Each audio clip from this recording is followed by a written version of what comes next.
angels. Welcome back.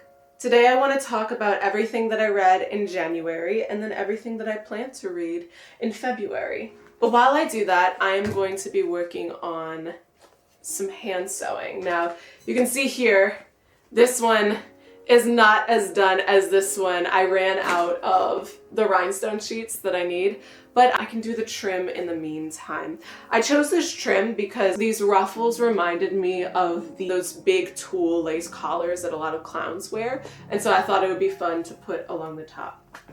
So if you'll indulge me, I'm going to be doing some hand sewing while we talk today because I'm trying to slow down. I have a really bad habit of rushing everything. My life and my day-to-day and my tasks. I need to remind myself that I'm fine. I'm not running out of time. Nothing bad is gonna happen if I take a beat.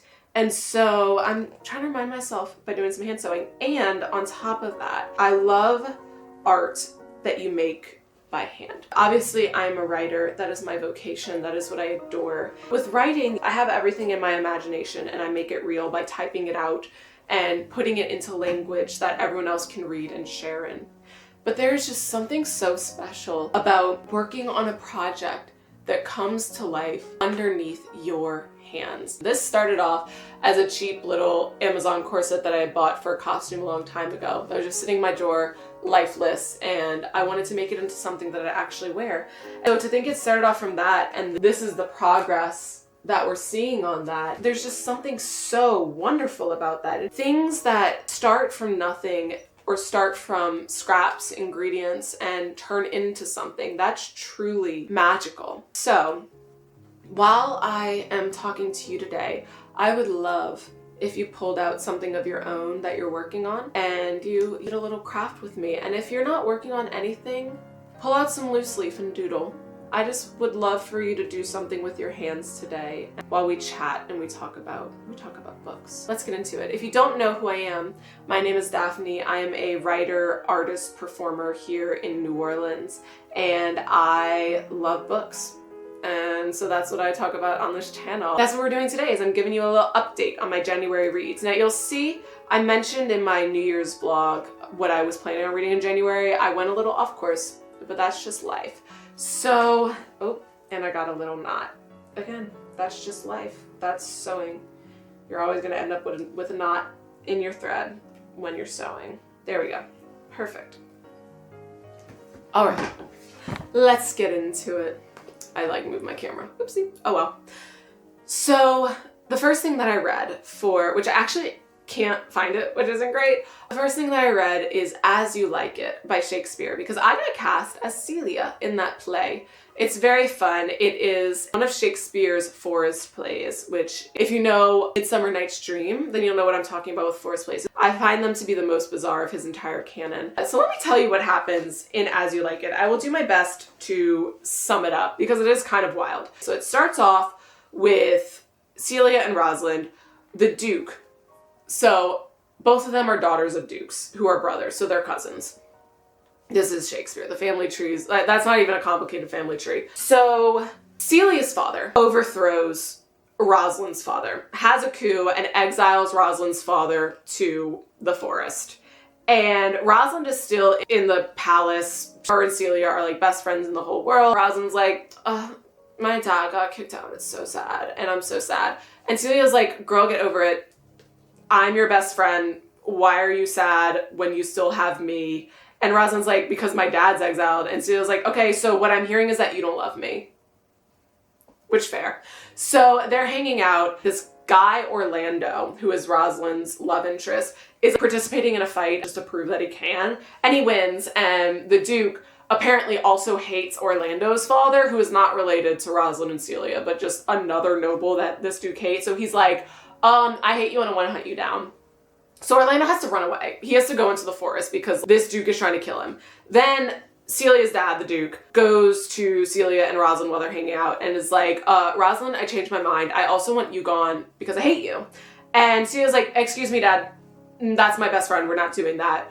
And the Duke is like, she makes you look stupid. That's crazy. So I've got to get rid of her for your own sake. And Celia's like, if you do that, I'm leaving too. I'm gonna leave with Rosalind because that's my best friend and I can't live without her. And so the Duke is like, yeah, sure. If you're so set on leaving, which he like tries to call her bluff, except Celia was not bluffing. And so he's like, if that's what you want to do so bad, then you can go leave with Rosalind. And she said, okay.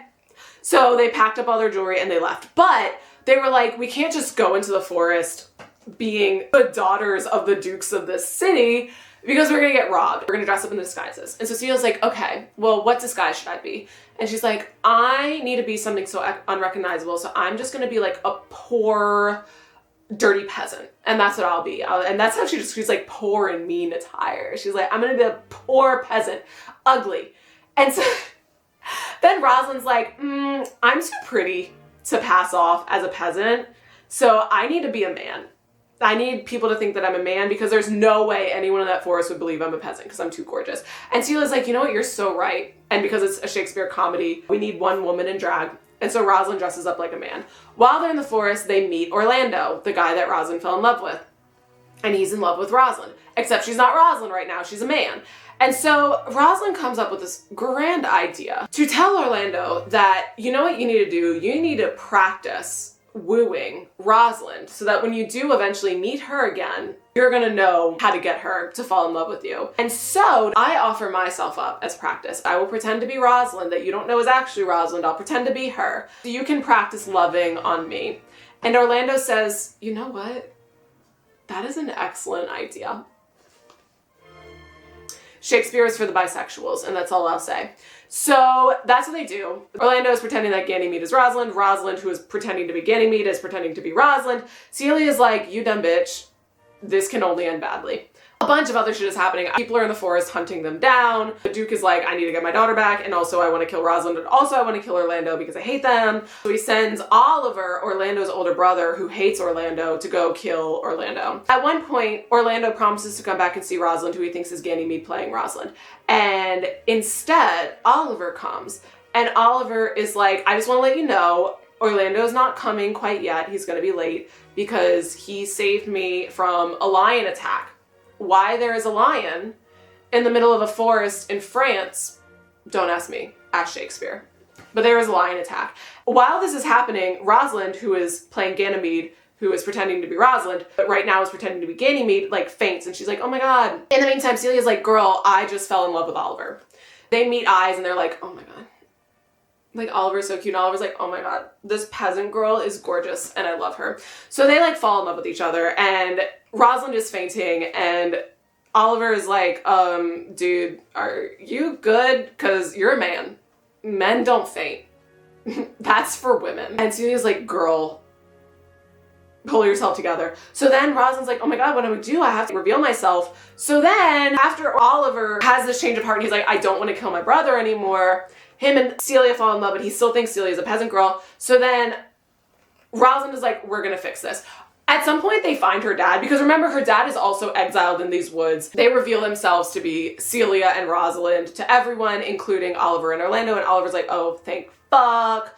I didn't actually fall in love with a peasant girl. I can be rich again. And the Duke is like, oh my god, my daughter, which how her disguise was so good in this forest that the Duke never recognized his own daughter because he had met Ganymede before. That's just Shakespeare. So everyone gets married, they're all happy, and that's the end of the play. Oh, and then for some reason, the Duke just has a change of heart and decides to let Rosalind's dad, the other Duke, go back into the kingdom. And Celia's dad, the Duke, leaves the kingdom and like joins a monastery. That's Shakespeare.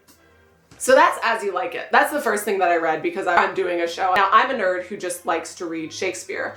I do recommend, if you aren't the biggest fan or don't know too much about Shakespeare, it's better to go see it live. You may be a little lost, but a well-done Shakespeare play will do the work to make it as understandable as possible through the performance. And the second thing I read,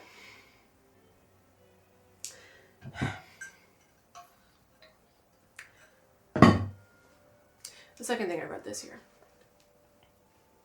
Pikhal, A Chemical Love Story by Alexander and Anne Shulgin. This is one I read for my book club. When I talk about my book club is just me and my friend. He's traveling all over the world right now, so I never get to see him. And so we just pick out a book and every 2 weeks we talk about it. And that's the way to keep up. He suggested this book because we both like to read books that are kind of a little more out there. We like to read anything and everything. And Pikhal is considered the Bible among psychedelic and experimental drug communities, because Alexander, one of the writers of it, was one of the first and most prominent people experimenting and finding all of these new psychedelic mind-altering drugs. And so this book is split into 3 parts. Part 1 is Alexander writing, part 2 is Anne, his wife, writing, part 3 is them together. And it is their love story. It's not. It's not, and I will tell you why. Why I hate this book. So Alexander never mentions Anne once in his part. He only talks about his journey as a drug inventor. He talks about his first wife who had unfortunately passed away. He had a son with her. He doesn't talk about her as anything other than a convenience/inconvenience at times. It's literally just him being like, and then I invented this drug, and then I invented that drug, and then I met this chemist, and they were really impressed with my work, and then I invented this drug. That is his whole part. Then we get Anne's point of view.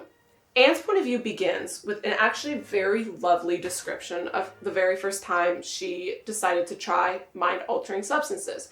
She was a little younger, she felt really lost in her life, and a coworker of hers offered to do peyote together. And so she agreed. She just describes this incredible experience and all these wonderful revelations that she's had about, like, during this trip about life and living and what it means to be alive. Apparently, she must have forgotten every single lesson that she ever learned during this trip, because then she fast forwards, she's divorced, she has a few kids, and she meets Alexander at a party. And Alexander immediately tells her, hey, I'm actually having an affair with this married woman who lives in Germany. They're in San Francisco, by the way. With this married woman who lives in Germany, and I'm in love with her. And after like one conversation is like, well, I'm in love with you. And Alexander's like, well, I can't give you that. And Anne's like, I'll take whatever you can give me. So, of course, Alexander, being a man, sleeps with her because, yeah, I'm not surprised. And she then spends the next 300 pages / 2 years of her life suffering greatly in this relationship. She is essentially his affair partner in his relationship with this married woman. She says multiple times, like, I did this to myself. I'd rather be in pain and take anything I can get with him than not have him at all. And I'm like, I mean, you are right that you did do this to yourself. You do not have to remain in this relationship with this man who is unable to give you the kind of devotion that you need from him. You can find a little bit of dignity and end this relationship at any time, but you don't. But the thing that pisses me off about it is that anytime she brings up any remote amount of unhappiness to Alexander, he turns it back on her, and like, she's the one who then has to comfort him because it just hurts him so much to hear about how much he's hurting her with their actions. Gag me. I actually hate this man, and I hate Anne for staying in the situation that is doing her no goddamn good. It gets worse. It gets a lot worse. I need to put this down. Because it gets worse. She only spends the weekends at his house. And when she's there, she is expected to cook and clean and essentially be his wife, even though she is the affair partner, him being in an affair. She is the other woman. And yet, she has to act like his wife, even though he cannot give her the same thing.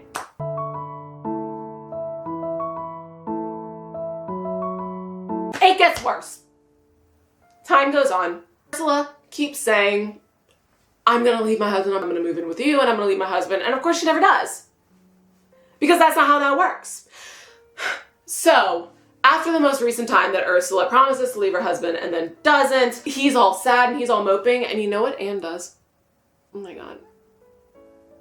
I'm actually pissed off about it. You know what Anne does? Anne writes Ursula a letter. If I lived in the 80s and I was Anne's friend, I would tie her to a chair until she shaped the fuck up. Anne writes Ursula a letter and says, "Hi, you don't know me. I'm actually seeing your man. And it actually really hurts him that you haven't left your husband yet. And I just want you to know that the day that you choose to leave your husband, I'm going to step out of the picture, because what I want ultimately is Alexander's happiness." It gets worse. She sends a second letter. More time goes by. Ursula is upset because she finds out that her affair partner has his own affair partner. And so Anne says a second letter and she says, "Hey, woman to woman, about this man that we both love, I need you to come out here and leave your husband and be with your man." And then it gets worse. Ursula says, "I'm doing it. I'm leaving my husband. Get the house ready. I'm going to be there in 2 weeks. I just need to pack my stuff." And so Alexander says, "We can have one more weekend together." And of course Anne agrees, because Anne has no dignity or pride or self-respect. And at some point, Alexander says, "I really wish that you and Ursula's husband could get together, so then you could be happy." Anne rightfully gets mad at that and says, thank God finally, says fucking something to his face and says, "Hey, so what I'm hearing is you just want the two losers to get together so you don't have to feel guilty about breaking my heart." And that is what he wants. That is the truth. And she finally fucking says something and he was like, "I feel like I messed up. I feel like I never should." You know how assholes are. You know how men are. "I feel like I never should have said anything." She, for once in her life, doesn't try to comfort him and she's like, "I'm leaving. I'm going home." And she does. Thank God. She goes home. I was like, oh, we're getting to it. We're getting to the moment where she like learns to have an ounce of self-respect for herself.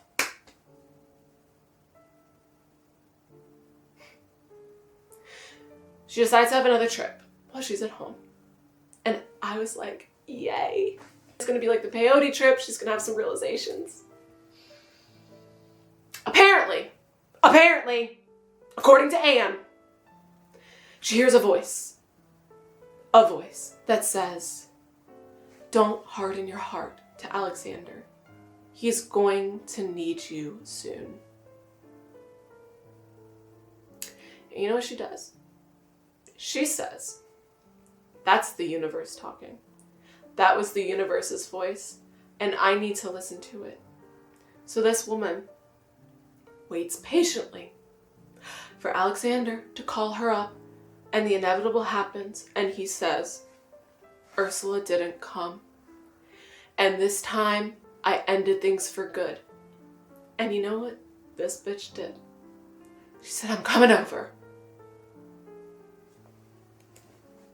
This woman had no real friends in her life, because no real friend would let her act like a clown over this man for 2 years, and then after all that bullshit, go running back to him. And she runs to him, and she's his sympathetic shoulder to cry on. And a few months later, you know what he does? Because of course he does. He proposes to her. And you know what her reaction is? "I won. I was patient and loving and gave him my whole heart. And I won." This total fucking asshole who clearly only still sees her. They're dead now. But still, only sees her as second best, as his consolation prize, because the woman he actually loved refused to leave her husband for him. And so he said, "Well, you know what, because it's the patriarchy." He said, "Well, I still need a wife, apparently, to clean the house, because he doesn't want to fucking do it himself, so he can go in his lab and make drugs and shit." And he's like, "I need a wife, so this woman loves me." So, and she presents it as like, he fell in love with me too. I don't believe that for a fucking second. Let's be real. He just finally saw my soul, and so we just got married. And so now we're married, and they remained married until they died. So you know what? I guess she really wanted that, and she got that. I'm not happy for her though, because she deserved better, and she could have gotten better if any of her goddamn acid trips could have taught her how to fucking... Isn't that what acid is for? Isn't that what mushrooms are for? You get an ego death and you learn about the world and how we're all interconnected, and part of that should be learning dignity and self-respect. If we're looking at this as a whole, they published this book together, and his part, Alexander's part, and then there's a part 3 where they talk about their married life, except it's Anne talking about her married life and Alexander talking more about all his drugs that he's inventing. Do you see that? He doesn't think about her at all. It's this book, that this project they took on together as a married couple. On his side, doesn't say anything about them. Doesn't mention their relationship at all. Doesn't mention Anne at all. He is living for his career and for his inventions and for his science and chemistry. But we live in a patriarchal society where men are not considered full men unless they have a wife to hold up and do all their invisible labor for them, so that he can go off and do whatever he wants. So that's his point of view. Anne's point of view, she like lives for this man. I wish she wasn't dead so that I could track her down and be like, girl. Because guess what? She died without that self-respect. And that's what pisses me off. That's what pisses me off. Is there's a woman out there who wrote this book uncritically, and she's presenting this as if it is love. And on her end it is, and on his end it's convenience. And it kills me inside. The part that really got me is, not Alexander, he's not the greatest writer. Anne is a good writer. Anne, for someone whose practice and vocation isn't writing, she is a good writer. She had a very clear grasp on her own style, on her own prose, on just the way that she constructed her story. It was well done. Like, she had an innate talent for writing. So I can't even say it's like a bad, poorly written book. All I can say about it is that it's sad. I spent the whole book waiting for Anne to realize that she is worth more than what this man is giving her. And I never got it. I never got it. And I probably need to stop talking about this now. I'm picking up my thing to like have something in my hands again to like force myself to calm down, because I'm supposed to be slow moving today. But every time I think about this book, every time I talk about this book, I get so pissed. My heart is actually racing. Call this your great love story. And so you accept love. It's not even love. You accept treatment that you do not deserve. It's not just her. So many people accept a treatment that they do not and never would deserve. And if you have to give up your self-respect and your dignity for a relationship, it is never worth it. And that's ultimately why this book really bothered me so bad. It killed me to read a book. My protagonist didn't learn her lesson. And it killed me even more that this wasn't fiction, that this was real and this woman existed. And that is how she lived her life. Okay. I'm gonna stop talking about this book now. I really need to. I'm gonna go crazy if I don't. Okay. Next book. This is actually my favorite thing that I read. It's not a book, it's a play. Angels in America by Tony Kushner.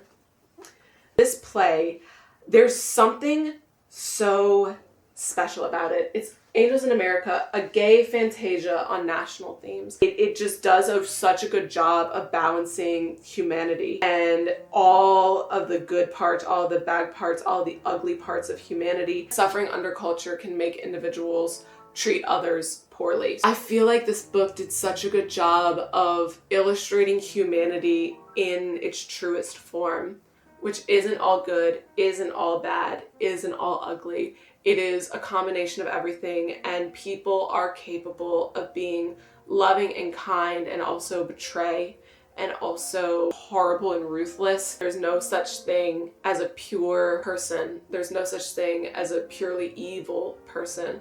There is just people. And I thought that was beautiful. It really showed how American values helped make this disease as bad as it was, and how American values, the things we are taught to hold above all else from childhood, is what leads to hatred on a mass scale. It's what leads to internalized hatred and internalized homophobia. And it's what leads people to act so selfishly, because that's another theme of the book, is a lot of these characters act incredibly selfishly.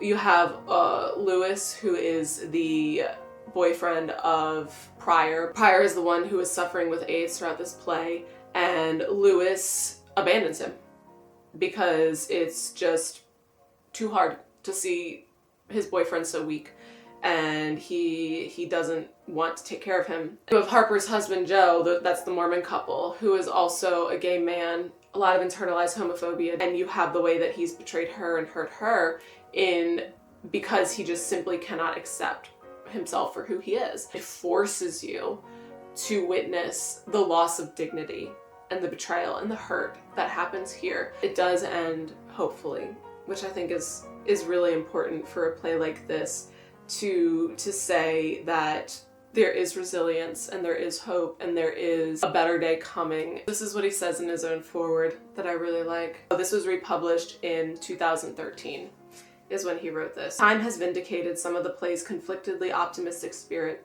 Progress has been made.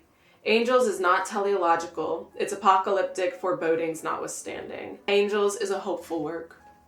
Unfortunately, the passing years have been equally, if not more, confirming of the play's aforementioned apocalyptic forebodings, which loom darker and resound more ominously for contemporary audiences and readers. I think that's a good way to sum up, and I hope all of you read it. So the final book that I've read this month is Valley of the Dolls by Jacqueline Susann. I lovingly call this book the original Gossip Girl, but I do think that there's more that you can take from this book. It is a study on existentialism, even though I think a lot of people would argue against that point. It surrounds these three girls, Anne, Jennifer, and Neely. Anne starts off the novel, it starts in her point of view, and she's leaving her tiny town, and she wants to make it in the big city. She wants to find someone that she's truly fallen in love with.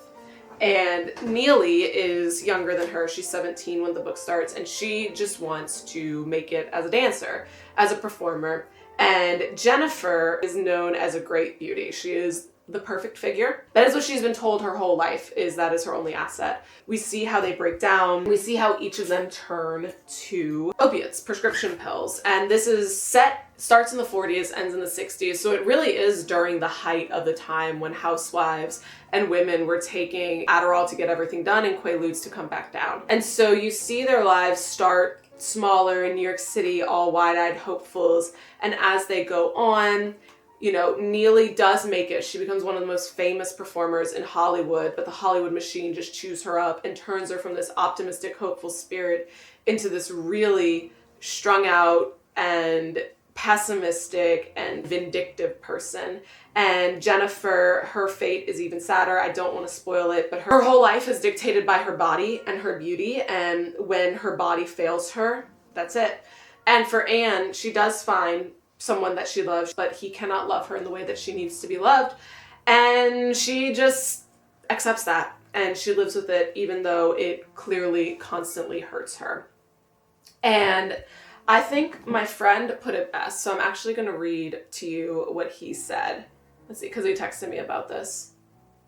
He said, "The real theme of Valley of the Dolls seems to be that crushing metaphysical loneliness is the flip side of transcendence, and that one cannot outsource it to a friend, a lover, an institution, or the adoring public. Neely, Anne, and Jennifer all pretty much got what they wanted. Money, fame, eternal youth, recognition, acclaim, as well as what everyone says is important, deep friendship, true love, family. But they find that none of that can hold their inner darkness, so they turn to pills. And in doing so, they give up any chances at touching God." Some who have read Valley of the Dolls may just say it has a reputation for being melodramatic. It has a reputation for just being a trashy novel, but I think my friend said it best. It really is about the idea of transcendence, and when you cannot find it and you turn to something that can take you out of it, whether it be pills or alcohol or fame or whatever, looking for these external pleasures, you're going to be doomed to always seeking out something rather than transcendence, rather than self-actualization. I believe out of all of them that I read this month, Angels in America was my favorite one that I read, but Valley of the Dolls was definitely a close second, in my opinion. I hope whatever you're making is turning out well. Mine is coming along. Can you see all the stitches? So got a little bit left. So what am I going to read in February? I didn't get to all of the books that I wanted to read in January, but to be frank, I kind of changed my mind. And that's what happens. I always kind of go off script with what I've decided to read for a month because life happens and something catches your eye. There's no need to pre-prescribe. There's no teacher telling me I have to read this and I have to read this, and if I don't, I fail. So I'm gonna read what I want. This is one that I picked up at a used bookstore. I did a little haul of this vlog. There once lived a girl who seduced her sister's husband and he hanged himself. Love stories. Can you see that? It is a short story collection, and I haven't read a short story collection in quite a while. When I found that one, the title hooked me, and so I decided to give a little short story collection behind. Here are attempts at human connection, both depraved and sublime, by people across the lifespan. One-night stands in communal apartments, poignantly awkward couplings, office trysts, schoolgirl crushes, elopements, tentative courtships, and rampant infidelity, shot through with lurid violence, romantic illusion, and surprising tenderness. I'm not really a reader of romance in the traditional sense. I do like stories that really focus on relationships and the complexities that you get in relationships, and I'm looking forward to reading that short story collection. It's going to be an interesting one. The next one, this is also another one I picked up in that same haul. Trainspotting, Irving Wells, an authentic, unrelenting, and strangely exhilarating group portrait of blasted lives in Edinburgh.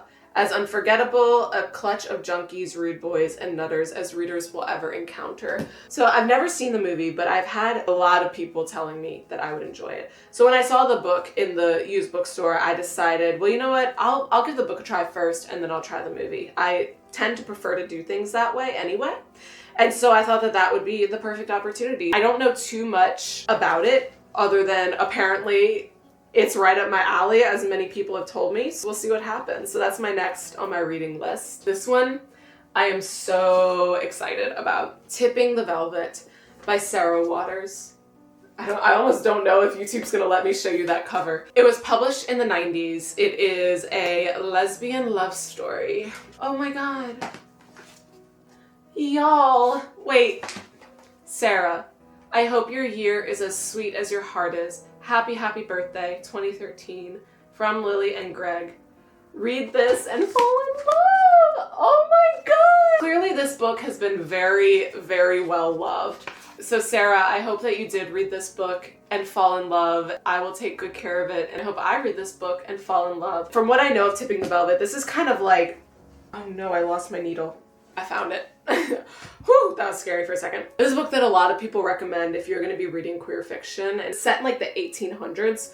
It is about a woman who falls in love with a male impersonator, so essentially like a drag king. And it is, as the cover says, erotic and absorbing, written with startling power. I'm assuming there's going to be a little bit of erotica inside of it, which again, I always worry like how much is YouTube going to allow me to say, because I wouldn't be so about it if I wasn't scared that YouTube was gonna like take my video down for talking about sex, but whatever. I also am someone who hates to censor myself, so I won't, and we'll see what YouTube decides to do, but I'm a little too hard-headed to comply with that bullshit. Sorry, YouTube. Anyway, so the last book on my list that I want to read, I keep losing my damn thread out of my needle. I gotta slow down, I gotta be more careful. That's my lesson for today, for you and for me and for life and the world. My last book for today, Giovanni's Room by James Baldwin. This is another queer fiction. This book has been on my list for a while, but then I saw this quote pop up on my Instagram. So here it is. Love him, said Jacques with vehemence. Love him and let him love you. Do you think anything else under heaven really matters? And how long, at best, can it last, since you are both men and still have everywhere to go? Only 5 minutes, I assure you. Only 5 minutes, and most of that, alas, in the dark. And if you think of them as dirty, then they will be dirty. They will be dirty because you will be giving nothing. You will be despising your flesh and his. But you can make your time together anything but dirty. You can give each other something which will make both of you better forever. If you will not be ashamed, if you will not play it safe. You play it safe long enough, and you'll end up trapped in your own dirty body forever and forever and forever. like me. That was beautiful. This book had been on my list for a while, but I saw that quote and I just realized I needed to read it as soon as possible. So I picked it up and it's going to be something that I read in February. February is a very short month and we also have Mardi Gras. I'm just so excited about this list that I want to get on it. And look at that. All this talking and I'm coming to the very end. I'm making my last little knot right here. Let me make one more knot for safety, because that's always good. And there we go. And a little snip.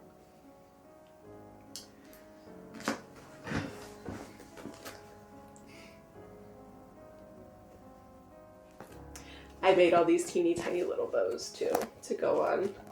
But yeah, look at the the beautiful back. Don't look at it. I made all these teeny tiny little bows too. It's so sparkly, it's so cute. So thank y'all for hanging out with me while I did some hand sewing and I talked about all my readings and everything I want to read. I hope that whatever you were working on while I was working on this turned out lovely. And if you made a mistake, c'est la vie. That's all part of the process. I've made plenty of mistakes. And if you weren't working on anything, I hope that you get to work on something today or soon. If you like this video, please give it a like. And if you like this kind of stuff, please subscribe because that's what I'm about over here. Books and writing and art and music. And apparently now sewing too. And if you want to see my progress, I always like to do little progress updates of my sewing projects over on my Instagram. So if you want to keep updated on this project and see what's going on, follow my Instagram and tell me what you're reading in February. Tell me what your favorite book was that you read in January and tell me what you're excited to read in February if you've got anything on your list that you're really itching to open up. Thank you for watching and I'll see you in the next video.